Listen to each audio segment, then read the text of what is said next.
Hello po, magandang araw sa inyong lahat at welcome na naman sa isang bagong video. So, for today's video ay i-check natin kung gaano kataas ang efficiency ng Zamdon MPPT Solar Charge Controller.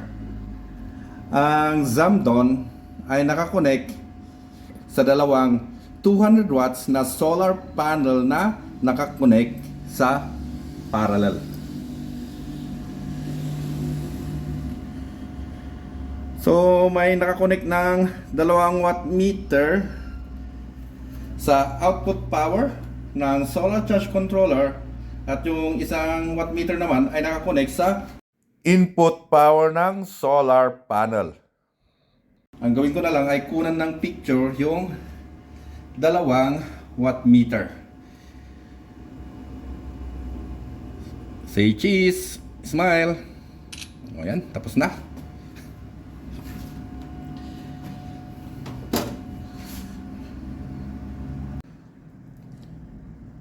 So, ito yung output power ng solar charge controller.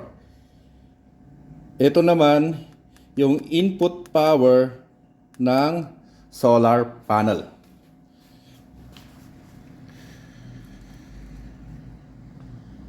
Two 44.8 divided by 263.0 watts na input power ng solar panel. Back calculator, clear.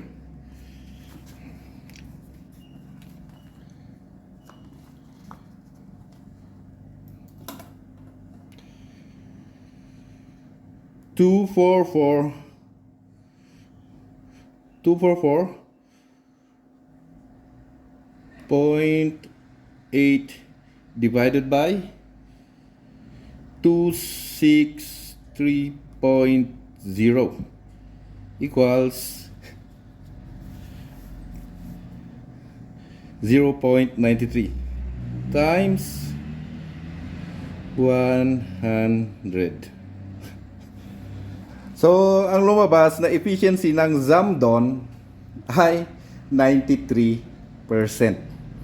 Nako, parang mababa ata.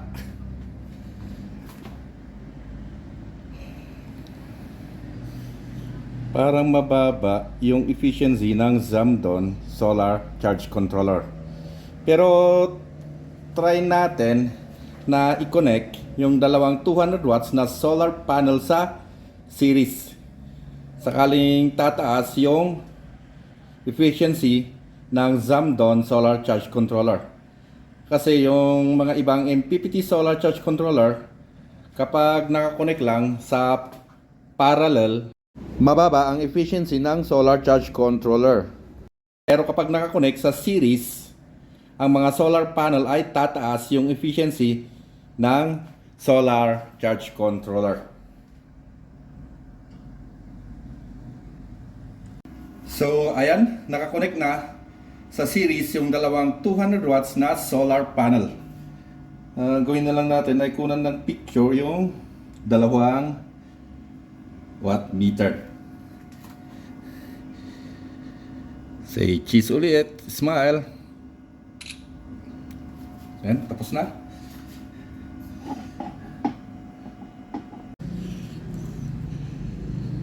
So, ito yung output power ng solar charge controller. At ito naman yung input power ng solar panel na dalawang 200 watts na nakakonect sa series.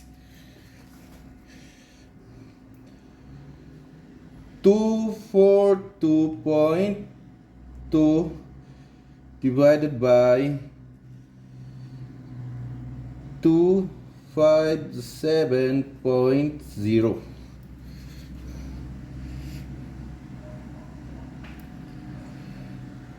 Calculator.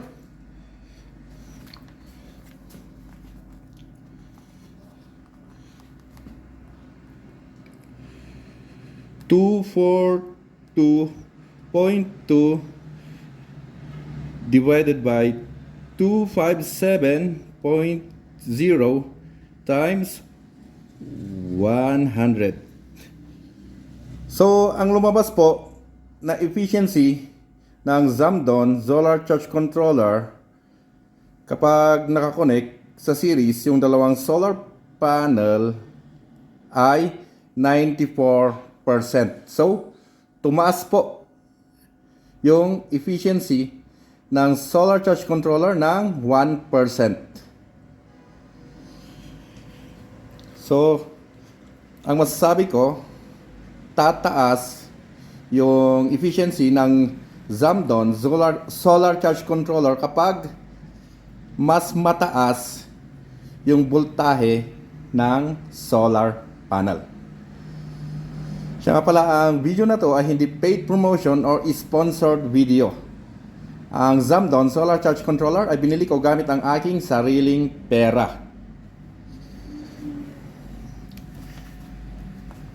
Siya nga pala, baka may mag-comment ulit dyan na hindi ako gumamit ng DC clamp meter at multimeter. Ayan po, ang ebidensya na gumagamit ako ng AC-DC clamp meter at multimeter. So hanggang dito na lang ang video na to. Maraming salamat po sa panonood. Bye guys!